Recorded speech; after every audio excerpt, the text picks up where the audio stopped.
Sì, grazie, buongiorno a tutti, grazie per essere qua. Passerete alla storia come i pionieri della comunicazione al tempo del coronavirus. E però approfitto per ringraziarvi per il grande lavoro che state facendo, perché questa è una comunicazione, un'informazione che date di protezione civile, di comunicazione in uno stato di emergenza e che ci permette di parlare direttamente ai cittadini, quindi grazie a tutti voi, un ringraziamento a tutti coloro che sono collegati tramite le dirette televisive e tramite ovviamente i canali social, Facebook, Instagram e quello che è. Sono accompagnato sempre dai due assessori Lanzarin e Bottacin e i dati del giorno sono sicuramente dati che non ci fanno sorridere. Abbiamo 10.124 persone in isolamento e queste sono frutto dei tamponi fatti fino ad ora e delle politiche di isolamento fiduciario che abbiamo attuato rispetto ai contatti. Abbiamo 3.484 persone che sono positive, 771 ricoverati, siamo a 80 ricoverati in più rispetto a ieri. Capite che 771 ricoverati, per dare una dimensione ai cittadini, significa un ospedale provinciale già dedicato ai nostri ricoverati. L'ospedale provinciale insomma va dai 800 a un migliaio di posti, questo siamo già sugli 800 posti. Terapia intensiva 209 persone in terapia intensiva, sono numeri che sostanzialmente si hanno in tempo di pace, nel senso che a questi sono i numeri di base o poco di più che abbiamo quando abbiamo solo pazienti ordinari. Ecco, questi sono i pazienti coronavirus, oggi stanno già raggiungendo quello che di base dovremmo avere solo con pazienti ordinari. Questo spiega anche le politiche che la sanità del Veneto ha adottato in tempi non sospetti in maniera prudenziale rispetto alla contrazione di alcune attività di cura e quindi la contrazione dell'attività chirurgica per alcune tipologie di attività chirurgica, mantenendo l'oncologica, vi ricordo, mantenendo i malati gravi e quant'altro, però 209 sono i cittadini in terapia intensiva. Dimessi 200, decessi 115. Allora, questo è un bollettino di guerra, è un bollettino di guerra perché non avrei mai pensato nella storia di un amministratore che si dovesse ogni giorno leggere il numero dei morti e capite che 115 morti non sono i morti di una semplice influenza, sono i morti causati da questo virus. Per carità, poi vedo che a livello nazionale c'è anche questa discriminante, no? Morti con, morti da coronavirus. La verità è che questi cittadini, se non si prendevano il coronavirus, non sarebbero in questa lista. Sicuramente molti hanno patologie importanti, ma il coronavirus è stato l'elemento fondamentale per la stragrande maggioranza per perdere la vita. I dati, vi dico che se il governo, ve lo dico già, che se il governo non adotta, io spero lo faccia, non è una minaccia questa, non è una minaccia. Ho parlato anche questa mattina con il Ministro Speranza un paio di volte.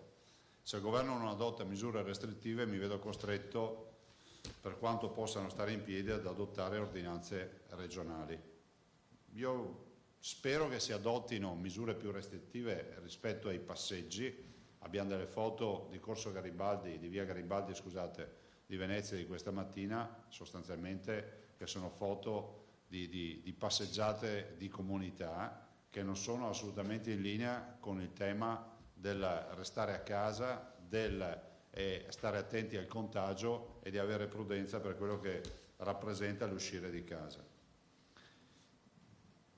Quindi ordinanze rispetto ai passeggi, alle corsette e a quant'altro. Mi spiace, lo dico perché so cosa significhi poter uscire, però è pur vero che l'alternativa sono le terapie intensive, i ricoveri e i contagi. Dall'altro spero che il governo anche si decida di chiudere i negozi la domenica, quei pochi negozi rimasti aperti. Penso che non sia necessario e assolutamente indispensabile andare la domenica a fare la spesa. Guardate, questa non è la volontà di prevaricare e quantomeno limitare la libertà dei cittadini. Io ho una visione molto liberista su tutto, per cui penso che i cittadini debbano essere artefici e attori della propria vita. Però è pur vero che in questo momento viene richiamato l'amministratore a fare delle scelte per la comunità, che vanno al di sopra delle singole individualità, delle singole libertà, perché oggi ce n'è una più importante che è quella della libertà alla salute. E la libertà alla salute purtroppo dobbiamo tutelarla anche con modalità restrittive. Avrei voluto darvi migliori notizie rispetto al bollettino, però il bollettino rispecchia il modello matematico, i modelli matematici, li vedevamo anche prima con l'assessore Bottacin e l'assessore Lanzarin. Sono modelli che ci dicono che le terapie intensive stanno per essere ovviamente occupate in maniera importante e che lo saranno sempre di più. Detto questo, il mio appello resta sempre quello di restare a casa, di osservare scrupolosamente ovviamente gli indirizzi che abbiamo dato, che vanno nella direzione appunto della tutela della salute. E alcune specificazioni che tengo a dare. Tema mascherine. Le mascherine, il signor Franceschi graficamente ci sta consegnando i 2 milioni di mascherine, ovviamente con la gradualità che prevede con una consegna così importante di 2 milioni di mascherine. Non escludiamo ve l'ho detto il primo giorno, di comprarne ancora, sempre di queste mascherine. Sono dei dispositivi di protezione individuale, al momento non sono mascherine chirurgiche. Si sta cercando di fare anche questa certificazione perché le caratteristiche siamo convinti che ci siano. Se il Ministero della Salute riconoscerà la caratteristica, potranno a quel punto entrare tranquillamente negli ospedali come ausili per gli operatori, però al momento non c'è la certificazione. Mascherine, dopo Bottacin vi darà, e quindi evito di star qui io a spiegare, vi darà una spiegazione di come avverrà la distribuzione, e ringrazio il mondo degli edicolanti che ci hanno dato la disponibilità, la stiamo valutando, e i clinici hanno solo una perplessità: che non si formino code di cittadini davanti alle edicole, che sarebbe positivo perché si comprano i giornali, ma negativo perché comunque si diffonde il virus con più velocità. Devo ringraziare tutti i donatori, sono tanti, e se qualcuno è in animo di farlo, fatelo. Abbiamo bisogno dell'aiuto di tutti. Abbiamo passato i 50 milioni di euro di spese e andiamo avanti, e qualcuno metterà sicuramente in discussione le scelte che abbiamo fatto, però per noi prima viene la salute e la vita dei veneti. E guardate, se aspettiamo certificazioni, se aspettiamo validazioni o se aspettiamo comitati scientifici del caso, finisce che riempiamo gli ospedali, perché noi abbiamo necessità di intervenire, e quando si deve intervenire si comprano respiratori, si comprano ventilatori, si allestiscono terapie intensive, si allestiscono ovviamente terapie semi-intensive, si comprano centinaia di caschi come abbiamo fatto noi, e sperando sempre di non doverli utilizzare. Ai piccoli donatori, che sono piccoli solo per l'entità della cifra, ma sono dei grandi donatori perché comunque ci mettono il cuore in questa partita, dico che dedicheremo le donazioni con una contabilità che sarà chiara, tutta dedicata al coronavirus. Ai grandi donatori, a quelli che propongono delle grandi cifre, e ce ne abbiamo, da $500,000 a $1 milione, ho detto, e quello che dico a tutti quelli che magari mi stanno ascoltando, che c'è un'opportunità di comprare postazioni intere di terapia intensiva. Noi ne abbiamo 825, ci piacerebbe dedicare le postazioni e dare questo senso alle donazioni, che un grande donatore possa dire: io sono riuscito a finanziare 5, 6, 10, 20 postazioni. Quanto viene una postazione completa? 66.000 euro viene una postazione completa. Vi dico già che ho un donatore che ne ha comprate 20 ieri, ne ha comprate virtualmente 20, nel senso che se lei ha voluto sostenerne 20 ieri, una famiglia che mi ha versato, o meglio li deve ancora versare, ma insomma la parola in Veneto ha ancora un valore, mi hanno cercato loro e poi decideranno loro, quando dare comunicazione, di dare €1 milione. Altre realtà che mi hanno dato €500,000, un'altra realtà da €1 milione, e poi altri dei quali daremo comunicazione quando saremo autorizzati. Quindi grazie a tutti, se volete un motivo in più per donare, possiamo fare anche questa scelta di comprare postazioni di terapia intensiva che noi abbiamo allestito e quindi possiamo dedicarle anche, diciamo, in maniera proprio evidente, dicendo questa è del signor Mario Rossi, questa è del signor Mario Verdi. E altra informazione, kit e tamponi. Molti cittadini ci scrivono perché fate i tamponi visto e considerato che c'è il kit istantaneo. Allora io non mi sto qui a dilungare e avventurarmi sulle spiegazioni scientifiche, vi dico solo che non è proprio così semplice come si pensa. Il tampone riesce ad individuare con tutte le difficoltà, perché il tampone significa avere un operatore che ti infila i tamponi almeno in una delle due narici, in gola, li metti in una provetta, vanno in laboratorio, fa l'analisi e tutto e ti danno il risultato. Ecco, i tamponi riescono a identificarci il soggetto asintomatico ma che è positivo. Il kit, ovvero la puntura sul dito, la goccia di sangue e il test rapido da 10 minuti, un quarto d'ora, ci identifica il positivo che ha già sviluppato anticorpi. Quindi sono due scenari, diciamo, di pazienti diversi. Cioè vuol dire che molti asintomatici che non hanno gli anticorpi, che quindi la malattia non gli ha fatto ancora sviluppare gli anticorpi e che sono positivi, con il test, con il kit non si trovano. Se no sarebbe troppo semplice. Se noi riuscissimo a trovare la positività a prescindere su tutti quelli che sono positivi con un kit, figuratevi se stiamo qui a far tamponi. Lo dico ai tanti cittadini che ci vengono e ci mandano video del kit istantaneo che avrete visto anche voi sui telefonini, su WhatsApp, su internet, sui social, e sembra un po' la scoperta dell'acqua calda, no? Dice, questi fanno i tamponi quando esiste già il kit cinese. Il kit cinese è un kit anticorpale, come viene definito, e cerca gli anticorpi, ma per avere gli anticorpi bisogna che il virus abbia galoppato alla grande nel tuo corpo e abbia già prodotto una risposta immunitaria. Quindi stiamo parlando di un paziente che è un paziente già o è sintomatico, addirittura ha già i sintomi, oppure è nell'anticamera di essere un paziente sintomatico. Mi fermo qui.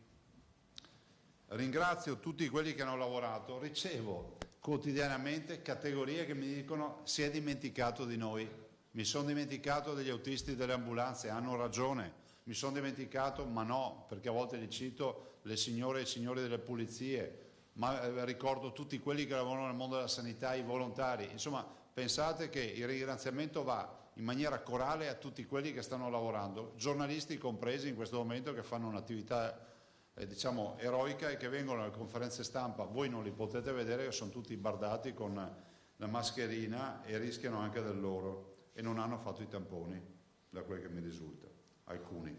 E anche un saluto ai giornalisti che sono a casa in isolamento, magari perché sono positivi. So che ci sono delle redazioni che hanno avuto grosse difficoltà. E chiudo, prima di passare alle domande, dicendovi un'informazione di servizio. Io ho circa 1 migliaio di messaggi al giorno su WhatsApp, siccome io ho sempre dato il numero a tutti, e ne abbiamo almeno 300 ogni ora su Instagram e poi altrettanti non riusciamo a rispondere a tutti, e in particolar modo io su quelli che mi arrivano sul telefonino non riesco più a rispondere a tutti, e per me è una grave rinuncia a questo, perché ho sempre voluto tenere un buon rapporto con tutti i cittadini, soprattutto perché i cittadini in questi anni mi hanno aiutato a governare meglio con i messaggi, con le indicazioni, con le critiche e con quant'altro. Quindi mi scuso già con i cittadini per dire che se non vedranno risposte sappiano che a malapena sarò riuscito a leggere i messaggi con velocità, perché purtroppo siamo invasi da messaggi in maniera positiva. Non chiedono tutti mascherine, chiedono informazioni, danno suggerimenti, danno molte segnalazioni, grazie ai tanti cittadini che ci segnalano l'azienda che non utilizza le mascherine piuttosto che qualcun altro che si comporta male. E vi devo dire che con molto senso di civiltà e responsabilità i ragazzi veneti, segnatela questa cosa, i ragazzi veneti nei social ci scrivono almeno 8 volte su 10 del fatto che è vergognoso che ci sia gente che non rispetta le regole. Quando si parla sempre dei nostri giovani, no? c'è sempre questa volontà di dipingerli come quelli che sono andati sono i migliori, quelli che sono rimasti qua sono i peggiori o sono quelli che non hanno avuto visione. I ragazzi che abbiamo qua sono dei fuori classe, ricordatevelo, sono qui che scrivono, fanno la battaglia in trincea perché sono qui e ci scrivono e ci segnalano coloro che non rispettano le regole. Un saluto poi a tutti i ragazzi che sono all'estero. So che molti ragazzi veneti, e me lo scrivono, sono tantissimi, li saluto di cuore, chiedono di rientrare. In questo momento a me piacerebbe riuscire a farli rientrare tutti. Mi hanno scritto dal Canada, mi scrivono dagli Stati Uniti, Los Angeles, mi hanno scritto, non vi dico quanti ne abbiamo in giro per il mondo, dalle Canarie, dall'Asia, tutti vorrebbero rientrare, si ritrovano voli bloccati, frontiere chiuse o quant'altro. Io a tutti dico, se non avete estrema necessità di avventurarvi con percorsi strani o quant'altro, mettetevi, l'ho detto anche ultimamente a dei ragazzi in Scozia e in Gran Bretagna, se riuscite mettetevi in isolamento totale, restate chiusi, fate scorta di alimentari, scatolame o quant'altro e restate lì, perché avventurarsi in un viaggio in Europa con macchina o con mezzi di fortuna finisce che arrivate già contagiati, perché questa è la verità. Poi questa è anche la dimostrazione però che molti mi scrivono, soprattutto adulti, mi scrivono nella speranza di poter tornare, perché poi noi la nostra sanità l'abbiamo sentita molto denigrata, lasciatemelo dire, però poi tu vedi che quando c'è bisogno sei nei civilissimi Stati Uniti, sei nella fortissima Gran Bretagna, sei nell'emblematica Germania, ma poi alla fine se sai che c'è il rischio di ammalarsi, dice meglio che torno in Veneto. Guardate, è stata una cartina di tornasole questa emergenza. Alla fine tutti vogliono tornare a curarsi a casa e questo penso che sia il più bel regalo che possiamo fare a tutti i nostri operatori del mondo della sanità. Io non ho altro, invoco ancora il rispetto delle regole, di stare a casa, di non farsi, come si può dire, non facciamoci ammagliare da questo sole, che è un sole cattivo, è un sole che ci tira fuori, è un sole che ci farà punire dal virus. Spero vivamente che, guardate che io sono nato in primavera, per cui sono nato in marzo e quindi è il mio mese, e in primavera, se pensate, noi da bimbi in marzo la roba che ci ricordiamo tutti, che ci mettevamo la prima maglietta con le maniche corte e i pantaloncini corti, adesso stiamo parlando di morti. Io arrivo a odiare questo sole, perché se piovesse e facesse freddo faremmo meno rischiare la vita ai nostri cittadini. Domande? Prego. Scusi Presidente, le ferrovie hanno tagliato dell'80% più o meno i trasporti, c'è una riduzione anche sui mezzi pubblici, la gente però continua ad andare a lavorare e rischia paradossalmente di trovare mezzi molto più pieni di persone, quindi a rischi superiori. Cioè, come tenere assieme queste due esigenze? Non è forse il caso di ridurre, anche di chiedere la riduzione delle attività non strettamente necessarie, come ad esempio certe attività produttive che possono non servire in questo momento? Guardi, due considerazioni. La prima è che noi abbiamo detto a Trenitalia che comunque dove si taglia serva a andare a rimpolpare le corse dove sono più piene. Questo lo abbiamo detto. No, guarda, io ho appena visto il tabellone di Venezia, c'è un treno da Venezia in Questa è Trenitalia. Dopo è pur vero che ho visto i dati, ho visto i transiti purtroppo dei viaggiatori che sono precipitati, cioè nel senso che sono rimasti minimali ovviamente per i lavoratori, e mi spiace perché qualche disagio a qualche lavoratore, soprattutto nella fascia notturna, lo stanno creando. E io penso, Zennaro, che accadrà che pian piano le aziende, se non le facciamo chiudere noi, chiuderanno da sole, perché comunque c'è il tema dei dispositivi, perché comunque le frontiere sono chiuse, molte aziende, io cito un esempio, Texa, che è un'azienda di Monastier che fa automotive, che avrà 600-700 dipendenti, che è una delle aziende leader internazionali, che è un'azienda innovativa dell'high tech e tutto quello che sappiamo, ha chiuso ancora una settimana fa e altri stanno chiudendo. E immagino che verrà affrontato anche questo tema. Certo che ci sono delle aziende che non debbono chiudere, e questo è bene dirlo ai cittadini, che sono quelle delle filiere strategiche che ci garantiscono il cibo nei supermercati, le medicine, i farmaci in generale, e il biomedicale e la logistica, perché è inutile parlare di mascherine o di ventilatori, ma se nessuno poi ce li trasporta. Certo è che la chiusura delle frontiere metterà a repentaglio sicuramente l'apertura di molte, quindi immagino che si andrà verso un effetto candela che si spegne pian piano. Altre domande? Sì, Tosato, prego. Presidente, per quanto riguarda la dinamica dei contagi, dei guariti e dei dimessi, vogliamo un po' chiarirla, magari anche poi con un focus con l'assessore? Sì, vi lascio con l'assessore che poi deve darvi anche il dato di uno sportello che abbiamo aperto. Perché molti appunto magari non capiscono la differenza tra guariti, dimessi, positivi in isolamento e i numeri magari fanno anche paura. Sì, però guardate, i numeri sono da paura. Cioè, adesso il dottor Mantovani ieri sera mi ha mandato la foto del Domenico di Schiavonia.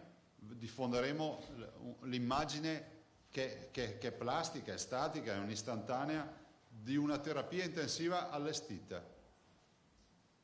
Cioè, è come se a casa nostra si decidesse che in salotto mettiamo i letti di ospedale. Questo è quello che sta accadendo nei nostri ospedali.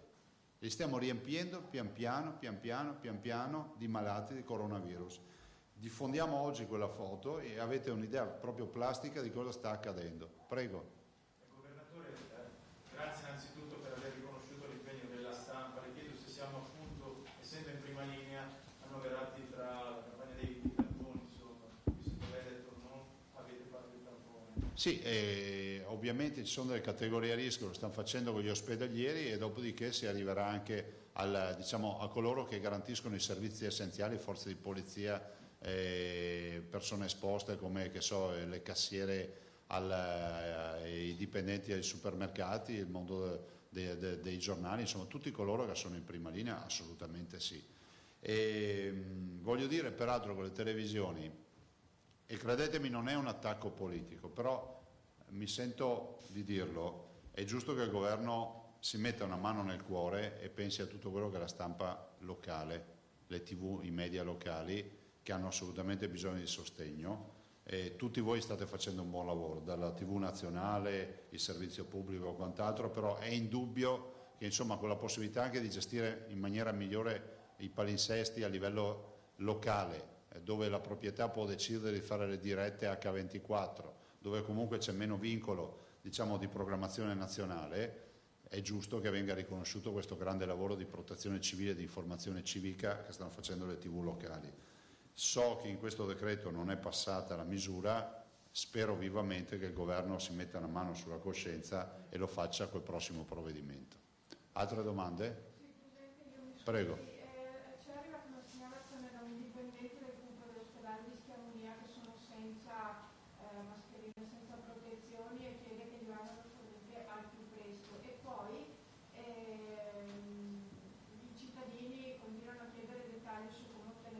Sì, allora guardate, dipendente del Comune facciamo tutte le mattine una videoconferenza con i direttori generali alle 10:30, tutte le mattine. E questa mattina il dottor Scibetta non ci ha parlato di problemi di dispositivi, per cui appena finita la conferenza stampa io esco, lo chiamo e capisco cos'è sta roba del CUP di Schiavonia perché non lo so. Guardate, insomma in conferenza stampa c'eravamo tutti e tre e il dottor Scibetta ha detto che i dispositivi ce li ha. Scusa, rispetto alle mascherine, guardate, no panic, niente panico, verranno distribuite in maniera assolutamente razionale, dopo l'assessore Bottacin vi darà una spiegazione di qual è la rete che stanno tentando di mettere in piedi per distribuire, fermo restando che io spero che poi arrivi anche qualcosa sul mercato perché cioè, noi siamo l'unica regione che si è posta questa idea, anche se qualcuno dice in giro che approfittiamo della filantropia di un privato. La verità è che abbiamo costruito assieme questa operazione ed è un'operazione che abbiamo seguito ora dopo ora entrambi assieme e quindi ringrazio ancora Franceschi per quello che ha fatto. Presidente, torno sul famoso modello matematico che mi sembra insomma sia un po' una bussola in questi momenti. Alla luce dell'andamento del trend insomma, dell'epidemia, i numeri che abbiamo appena sentito, e guardando al picco pronosticato previsto intorno al 15 aprile,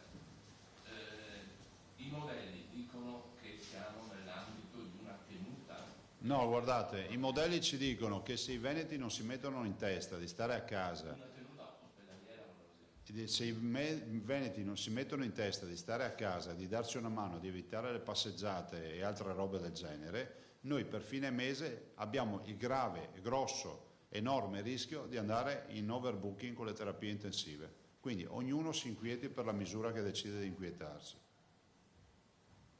Posso cominciare con le domande via WhatsApp? Cominciamo Prego. in rigoroso ordine di arrivo, anche se alcune le accorderò, i colleghi non me ne vogliono. Il collega Dalmas e la collega Pellerina si riferiscono al documento degli anestesisti sul quale si dice che bisogna privilegiare l'attesa di vita rispetto, qualora si arrivasse al crack, come lei ha appena paventato, si arrivasse a privilegiare nella cura chi ha un'attesa di vita maggiore rispetto a chi ha un'attesa di vita minore. Quasi tutti i giornali oggi Ma guardate, allora la comunità scientifica fa il suo mestiere, noi facciamo il nostro. Il nostro mestiere è quello di non arrivare mai all'overbooking, no? E quindi che ci sia sempre l'ultimo letto disponibile per l'ultimo paziente disponibile, a prescindere dal censo, dall'età, dal credo religioso, dal colore della pelle, dalle scelte sentimentali. E finché ci sono io in Veneto si ragiona così, se no non starei qui a rompermi le palle tutti i giorni per i veneti, e lo faccio volentieri. Bon, detto questo, penso che quello è un documento interno degli anestesisti. Io mi ricordo che quando si studiava patologia e studi le malattie, hai il range, no? Parti da malattia a impatto zero e poi arrivi alla fine della spiegazione di quella malattia e arrivi anche agli estremi. Però stiamo sempre parlando degli stress test totali, e quindi stiamo parlando di scenari che io non voglio neanche mettere in conto in questa situazione, perché se no non avrebbe senso che ci sbattiamo tutti i giorni per comprare respiratori, per comprare mascherine, per comprare attrezzature. Poi quello è un documento di natura scientifica. Poi è pur vero che se uno vuole proprio star lì a vedere i documenti, va a vedersi, che so, quelli dei trapianti, e anche lì, cioè, forse qualcuno non lo sa, ma oltre una certa età un trapianto non si può fare, perché comunque ci sono delle linee guida. Una mamma che deve partorire entra in una sala parto e c'è una complicazione, noi sappiamo che c'è il professionista che dovrà decidere, magari capita una volta su 1.000.000, se salvare la vita del nascituro o della partoriente. E queste sono le tragedie della vita. Ma da qui a dire che il Veneto dà mandato di lasciare a piedi qualcuno, decisamente no. Mi avete mai sentito parlare di fasce di età in tutti questi giorni? Siamo qui proprio per difendere i più deboli, figuratevi se noi possiamo mettere in inventario che si possa applicare o peggio, si possa arrivare a una situazione del genere. Finché c'è vita, c'è speranza, e la nostra vita ha solo una speranza, è quella di venirne fuori con tutti i veneti da sta vicenda qui. Il collega Trulini di Libero chiede: Presidente, può specificare almeno cosa intende per picco del 15 aprile? Ospedalizzati, contagiati, terapie intensive? Significa un picco totale, nel senso che il 15 aprile, che è una data che io vorrei ricordare per altre robe, e spero che ci sia un'inversione della curva, il 15 aprile ci dà un dato che è il dato, diciamo, di picco massimo di stress della sanità del Veneto. Da quel 15 aprile a fine maggio, insomma, lì la turbolenza in volo sarà tale per cui molti dei passeggeri diranno: qua l'aereo va giù, tanto per darvi una suggestione. Ma non andrà giù l'aereo, noi andiamo a atterrare nell'aeroporto che abbiamo previsto come destinazione.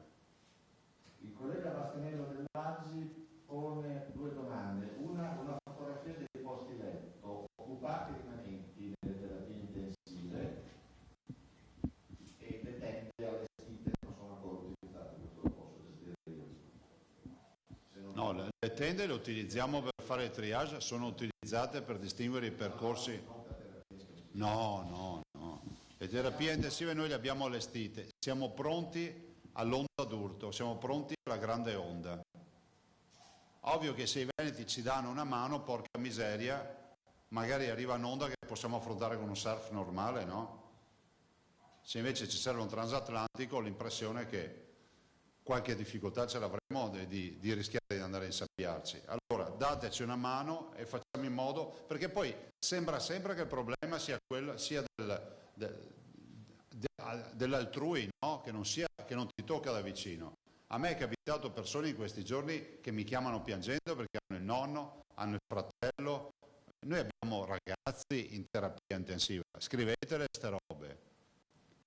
Cioè non vorrei che qualcuno si fosse fatto l'idea che questa sia una storia per anziani. Abbiamo ragazzi in terapia intensiva, intubati.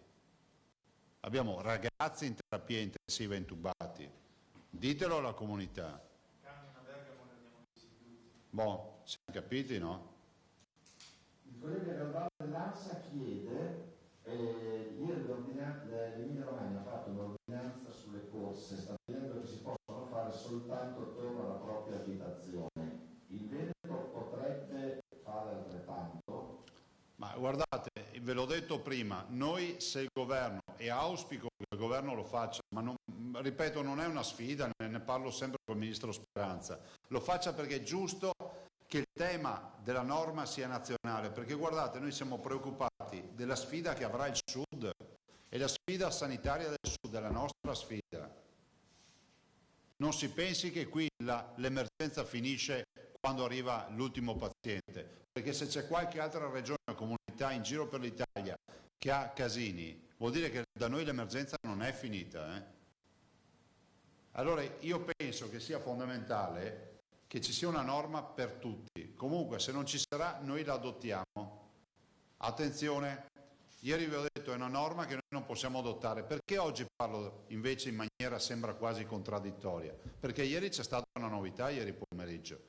Il TAR della Campania si è espresso su una ordinanza sui passeggi del collega De Luca, si è espressa non nel merito, quindi ancora non sappiamo se avrà ragione o no De Luca, si è espressa contro la sospensiva, cioè vuol dire che la controparte ricorrente chiedeva la sospensione dell'ordinanza. Avendo il TAR della Campania detto l'ordinanza resta in piedi, poi vedremo se De Luca aveva ragione o no, più avanti, vuol dire che ha efficacia giuridica. E quindi dà ragione a me quando ieri vi ho detto guardate che non è vero che noi possiamo fare ordinanze alla bisogna. Con quella sentenza di ieri possiamo avere un pertugio aperto per fare un'ordinanza. Per questo è uscito anche Bonaccini ieri, immagino, il collega Bonaccini, e per questo vi sto dicendo queste cose. Collega Basso, TVA, che tempo dare al governo appunto per intervenire con una nuova DPCM? No, ma guardate, non è una sfida. Sabato e domenica arrivano fra 2 giorni, quindi se non si chiude questa partita tra oggi e domani noi bisogna che prendiamo in mano e firmo un'ordinanza. Domani? Cioè, guardate, domani che giorno è? Venerdì, domani. Sabato e domenica se va in giro. E io auspico che il governo chiuda anche i negozi la domenica. Io sarei per chiuderli dal sabato pomeriggio, stile tedesco, però non importa, andiamo avanti. Almeno la domenica sia tutto chiuso. C'è una domanda del collega Rigetti di Caffè TV24 un po' complicata, la leggo perché anch'io ho qualche difficoltà. Considerato che da un paio di giorni l'INAIL ha emesso una circolare per cui tutti i dipendenti che hanno un tampone positivo sono sotto tutela INAIL, nel caso in cui le residenze per anziani si trovino a dover adottare i dispositivi di protezione individuale forniti dalla regione, come ci dobbiamo comportare, visto che non riescono a filtrare il virus o non sono ancora certificati? Lo SCHISAL come si comporta a riguardo in caso di controlli? Queste domande che arrivano dalle case di riposo. Le residenze non rischiano azioni di rivalsa da parte dei dipendenti adottando queste nuove mascherine? Ma guardi, capiamoci, se noi avessimo un magazzino con 1 miliardo di mascherine, non staremmo qua a parlare di mascherine. Allora, delle due l'una, o abbiamo capito che nel mondo non ci sono mascherine, o lo abbiamo capito e mancano anche i camici, mancano i dispositivi per mandare i nostri operatori nelle terapie intensive dove il virus c'è veramente. Allora, o si capisce questo, quindi stiamo letteralmente grattando nel fondo del barile per trovare il materiale che riusciamo a portarci a casa, perché essendo una pandemia mondiale tutti lo vogliono e la produzione è rattarata su 4 miserie che oggi non bastano più. Allora in questo caso bisogna che facciamo tutti squadra e famiglia, se vogliamo trasformare questa vicenda in una grande vicenda giudiziaria post, ne dovrò prendere atto, andremo tutti a difenderci e a dire guardate, siamo qua, fate quello che volete di noi, cioè io faccio il mio dovere, i miei colleghi fanno il loro dovere, il mondo della sanità fa il proprio dovere, siamo tutti preoccupati della condizione delle case di riposo e vorrà dire che correremo ancora di più, però io altro non so dire, se poi è un fatto burocratico di ricorso o di quant'altro, guardate, io non so cosa farci. L'ultima domanda, ritengo, se non arriva avanti nel frattempo, un problema in effetti che c'è. Essendo giovedì, molte altre aree vanno in tabaccheria a giocare all'otto. Ma esiste ancora il lotto? Sì.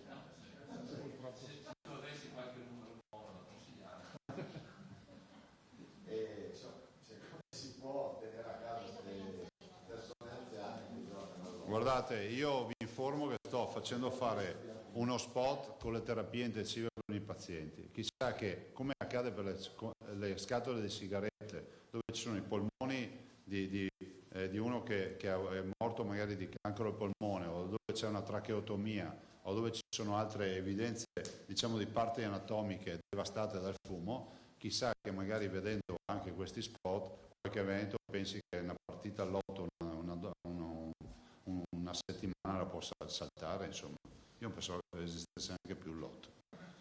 Presidente, mi permetto di chiudere io una cosa. Chi vuole chi chiede dati su quanti medici ve li diamo tutti. sono entrati, oggi cerchiamo di darvi, abbiate pazienza e non è che stiamo lavorando anche su altre cose. Idem per quanti dalla terapia intensiva passano alla subintensiva. Stiamo cercando di lavorare per voi.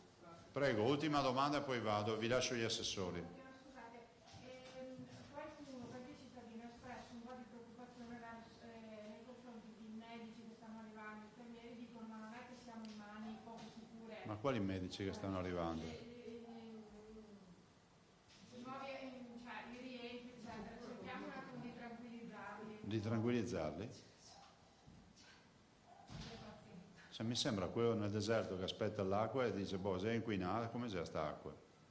Cioè, stiamo parlando di professionisti che hanno una laurea in medicina e chirurgia, se sono pensionati addirittura hanno una carriera, un corso sonoro, perché sono usciti vivi da 40 anni di sanità, sono assolutamente professionisti e quelli giovani sono quelli appena formati.